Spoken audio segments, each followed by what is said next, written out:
Halo, selamat sore Sobat Aksi Nyata. Selamat datang di podcast Aksi Nyata dari Kamu untuk Indonesia. Balik lagi barengan sama aku, Laras Tahira, yang akan nemenin kamu sore hari ini pastinya ya. Dan mengingatkan dulu buat kamu Sobat Aksi Nyata yang mau menyaksikan podcast ini bisa di beberapa platform.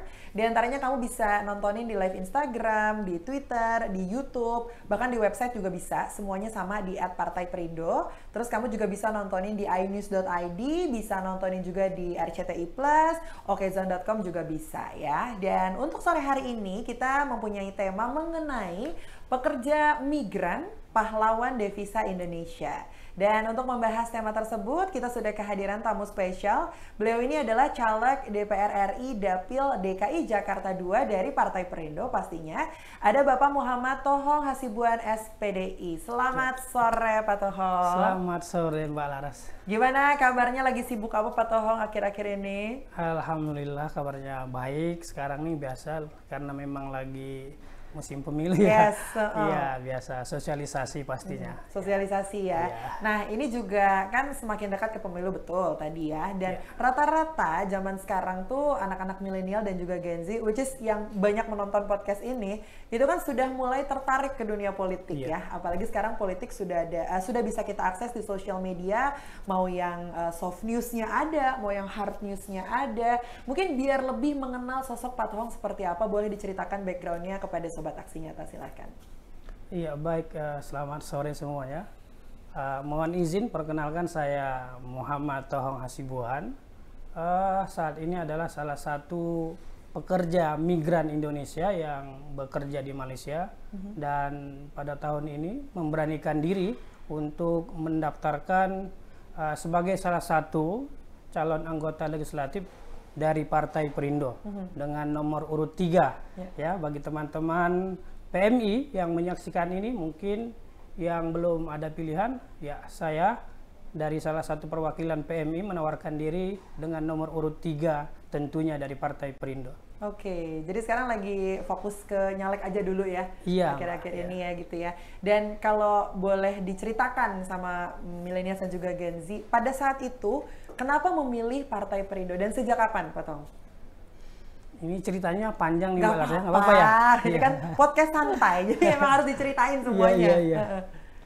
Jadi dari 23 tahun yang lalu itu saya merantau ke Malaysia memang untuk kuliah awalnya, dan akhirnya setelah selesai dan bekerja di sana.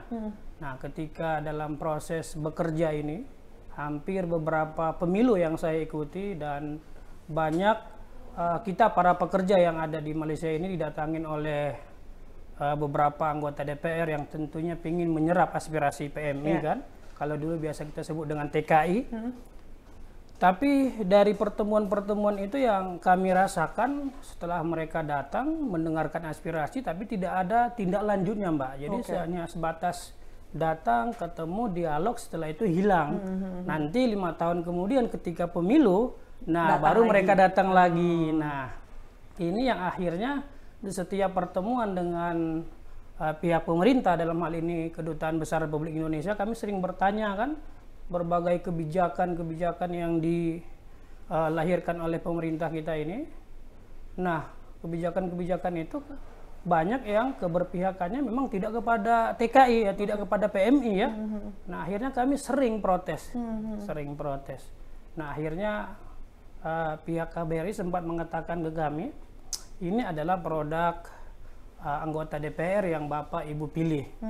Jika keberatan terhadap undang-undang itu, kami sebagai perwakilan pemerintah itu hanya bisa melaksanakan undang-undang tersebut karena sifatnya kami ini kan perwakilan, kata mereka. Jadi kalau ingin mau mengubah, mau tidak mau katanya teman-teman di sini cobalah masuk ke partai politik. Supaya apa? Karena memang semua produk ini adalah dilahirkan oleh partai politik katanya. Kalau ingin mengubah itu, maka terjunlah ke dalam dunia politik.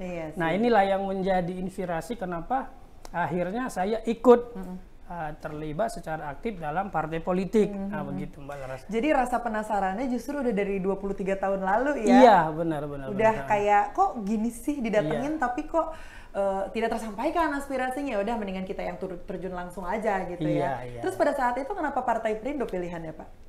Nah, kebetulan ada salah satu sahabat yang menjadi pengurus di Partai Perindo. Jadi di tahun 2016 beliau main ke Malaysia.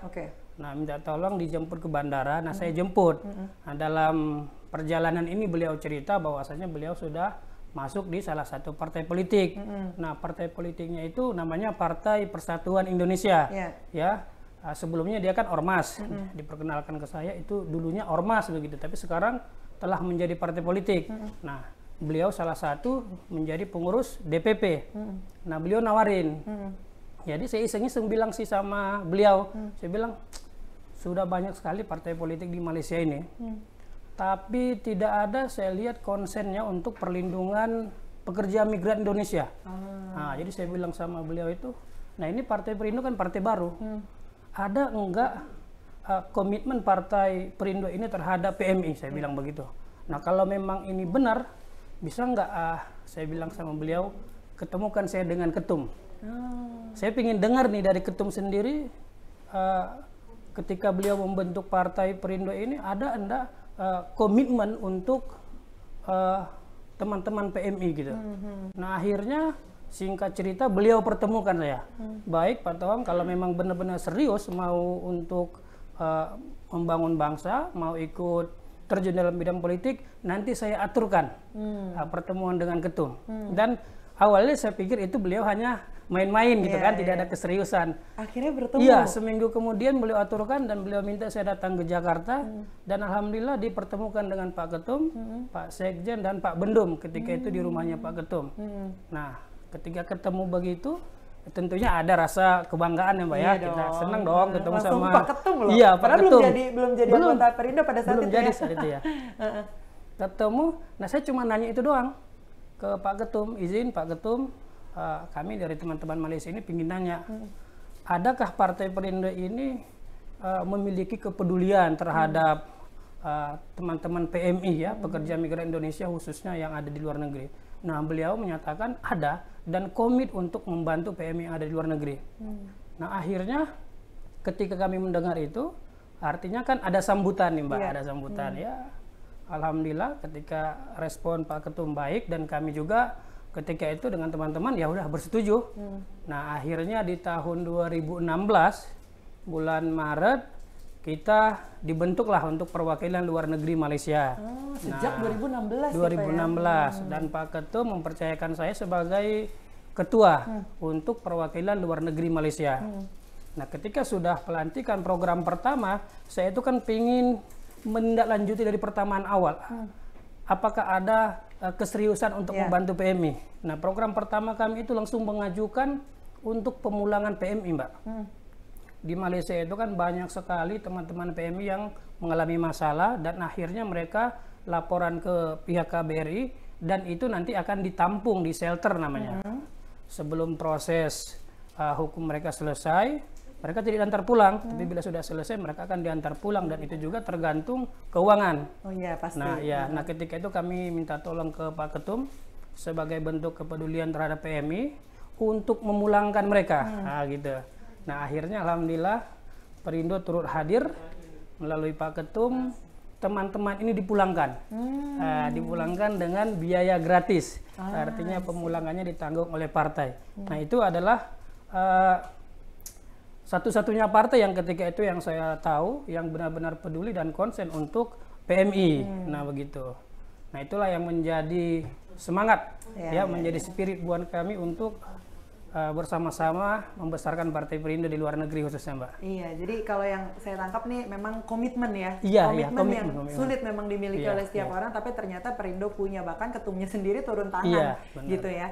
Berarti artinya nanti yang ingin diperjuangkan sama Pak Tohang nih adalah tentang kesejahteraan dari teman-teman PMI atau ada lagi nih sebetulnya pengen diperjuangkan kalau nanti seandainya terpilih? Iya, pasti ada beberapa hal, karena saya nomor urut 3 pada kesempatan ini mungkin ada 3 poin lah yang ingin saya sampaikan ke teman-teman PMI.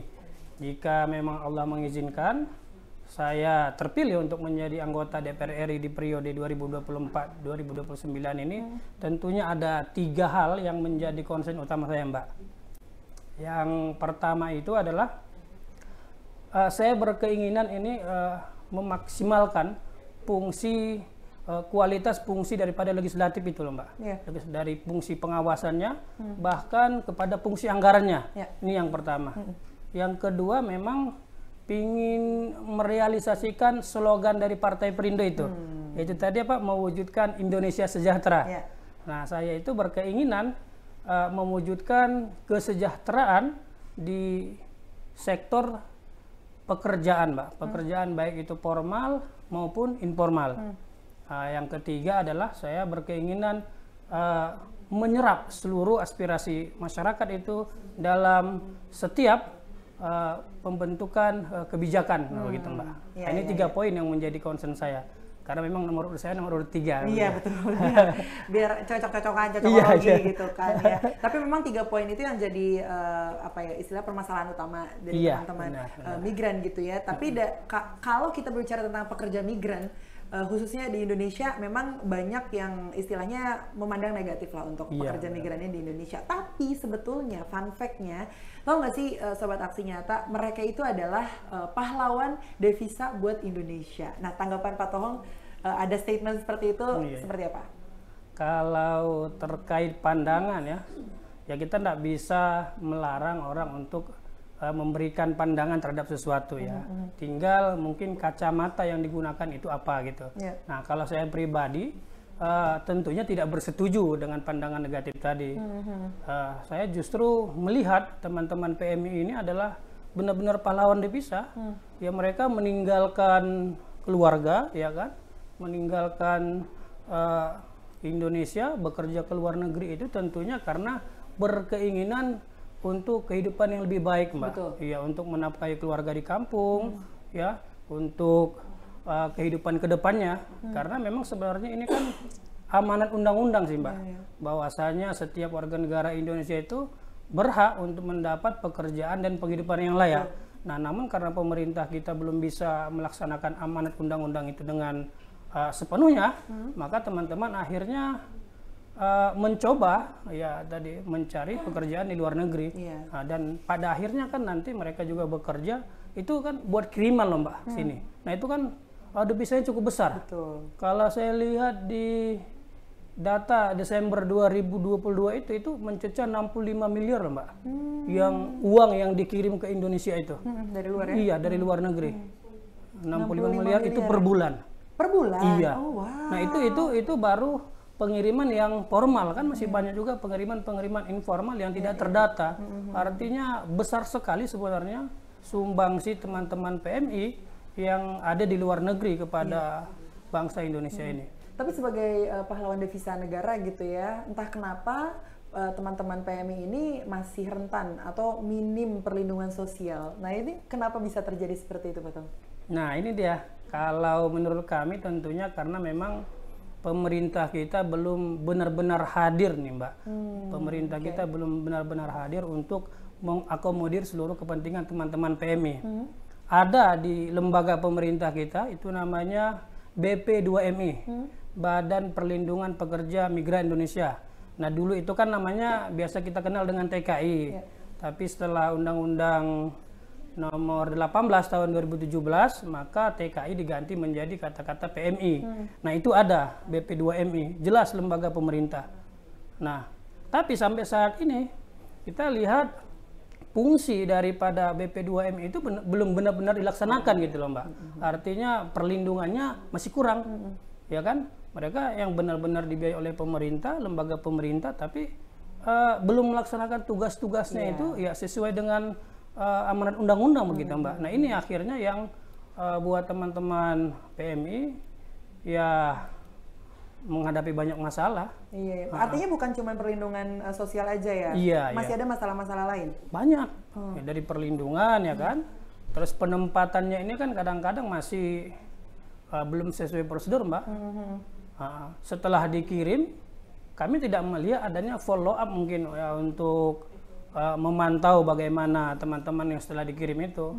banyak kan BP2MI, nanti ada namanya P3MI, perusahaan penyalur itu kan, pekerja migran. Nah ini kan mereka ini PT-PT yang ada di sini itu kadang-kadang cuma dapat objekan dari luar negeri, perlu pekerja sekian, kadang-kadang yang dikirim ini tidak memenuhi syarat. Dan iya, enggak, setelah mereka kirim juga tidak di follow up, tidak ada tindak lanjut untuk melihat teman-teman ini bagaimana keadaannya. Nah, jadi setelah dikirim sudah gitu mereka kan, mendapatkan untung aja, dapat profit, udah mereka diam. Nah, akhirnya kan banyak masalah-masalah yang kadang-kadang teman-teman itu ketika masuk, contoh ke perusahaan ini, ke pabrik ini, ya sebenarnya kadang jiwa mereka tidak di situ. Iya gitu mereka kan. butuh ya. Iya. Nah, sementara itu kan tidak ada follow up, tidak ada tindak lanjut dari PT yang mengirim gitu kan. Sebenarnya kan mereka harus hadir ya minimal per 3 bulan, ngecek dulu Mbak ya. Dicek dulu anak-anak yang dikirim gimana keadaannya, sesuai tidak dengan kontrak kerja begitu. Nah, ini kan masih kurang. Nah, jadi itu kan tidak ada pengawasan saya lihat dari BP2MI itu. Begitu loh Mbak. Jadi kalau untuk pengiriman orangnya sendiri kan sebetulnya sudah ada ada P3MI tadi perusahaan penyalur ya. Ada perusahaan penyalurnya gitu ya. Tapi memang rentan sekali teman-teman PMI ini ke perdagangan orang yang ujung-ujungnya jadi ilegal. Itu sampai sekarang masih banyak kejadian seperti itu, Pak?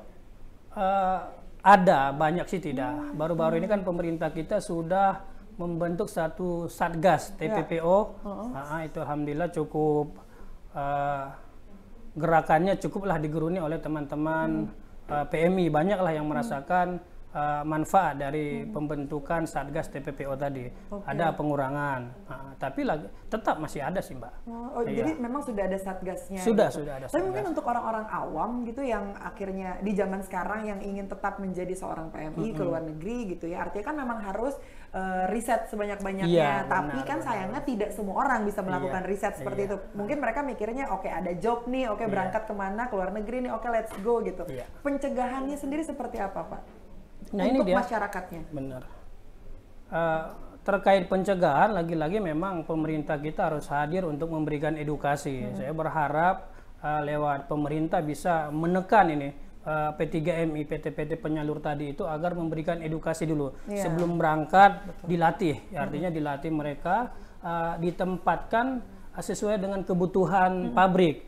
Artinya kalau pabrik memerlukan hanya untuk yang memahami elektrik, ya teman-teman ini sudah ada dibekali tentang pengetahuan itu, dan termasuk juga undang-undang ketenagakerjaan. Jadi teman-teman juga harus memahami kewajiban mereka apa dan hak-hak mereka juga apa. Nah, ini kan juga masih kurang edukasinya. Nah, ini yang kami harapkan dari dengan adanya salah partai di Malaysia ini juga salah satunya agar bisa memberikan edukasi sih, Mbak. Iya, betul. Kami pingin partai itu di luar negeri salah satu fungsinya itu memberikan edukasi kepada teman-teman yang udah bekerja di sana. Baik itu edukasi ketenagakerjaan, baik itu juga edukasi politik. Karena cukup ramai orang Indonesia yang di luar negeri ini, khususnya Malaysia, itu kadang-kadang sudah apatis, Mbak. Sudah dengan politik itu kayak udahlah gitu. Nah, ini kan perlu diedukasi kembali biar mereka memahami bahwasanya produk politik inilah yang menjadikan mereka begini. Seandainya produk politik itu bagus, ya kan, maka tentu teman-teman juga keadaannya di luar negeri terlindungi begitu. Betul. Dan percaya ya, yang paling penting itu. Dan percaya. Tapi sejauh ini Pak Tohong dengan program-programnya yang ada di Partai Perindo, apakah sudah melakukan pelatihan-pelatihan atau seminar mengenai hal tersebut? Yang bisa kita lakukan adalah ya sebatas pendampingan.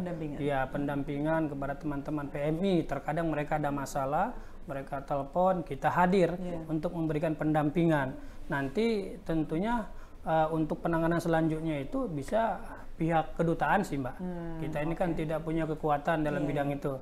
Paling kita salurkan ke kedutaan, biar kedutaan yang menindaklanjutinya begitu. Karena lembaga pemerintah kita yang resmi kan kedutaan, Mbak, begitu. Ya, semoga sih tidak ada lagi ya perdagangan orang atau pemberangkatan PMI secara ilegal dari Indonesia gitu ya, karena ya kasihan juga karena mereka membutuhkan gitu ya, memang tujuannya untuk menghidupi dia dan keluarganya begitu. Kalau gitu terakhir Pak Tohong, mungkin ada tips untuk Sobat Aksi Nyata yang menyaksikan podcast ini terkait tema kita di hari ini, silahkan. Baik, buat teman-teman yang berkeinginan kerja di luar negeri, Pertama, jangan mudah tergoda oleh kadang-kadang berita yang mengatakan kalau bekerja di luar negeri ini gajinya besar begitu kan. Coba benar-benar di cross check, dicek kebenaran berita itu. Yang kedua, menghubungi pihak pemerintah. Dalam hal ini ada BP2MI tadi, kalau di daerah ada BP3MI.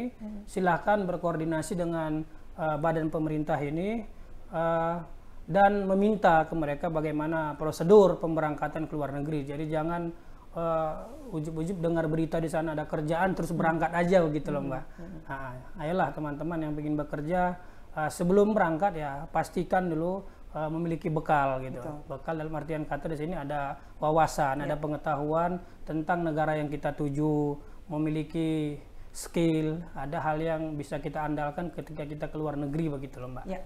Dan jangan lupa untuk selalu riset ya, karena sekarang kita bisa akses apapun hanya dengan smartphone begitu. Dan tentunya ini juga berkaitan dengan Partai Perindo. Campaign Aksi Nyata dari Kamu untuk Indonesia relate dengan movement yang dijalankan oleh Partai Perindo. Produktif, solutif, modern, bersih berintegritas, peduli dan juga turun tangan untuk Indonesia sejahtera. Partai Perindo ini ngajakin kamu muda-mudi ya yang ingin bergabung bersama Partai Perindo.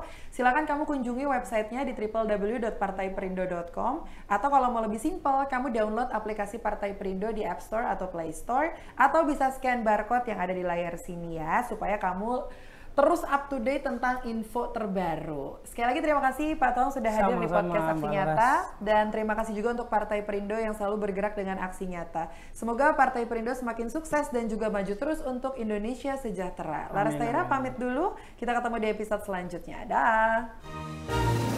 Marilah seluruh rakyat Indonesia, arahkan pandanganmu ke depan. Raihlah mimpimu bagi nusa bangsa, satukan tekad untuk masa depan. Pantang menyerah, itulah pedomanmu. Entaskan kemiskinan cita-citamu, rintangan tak menggentarkan dirimu. Indonesia maju, sejahtera tujuanmu, nyalakan api semangat perjuangan.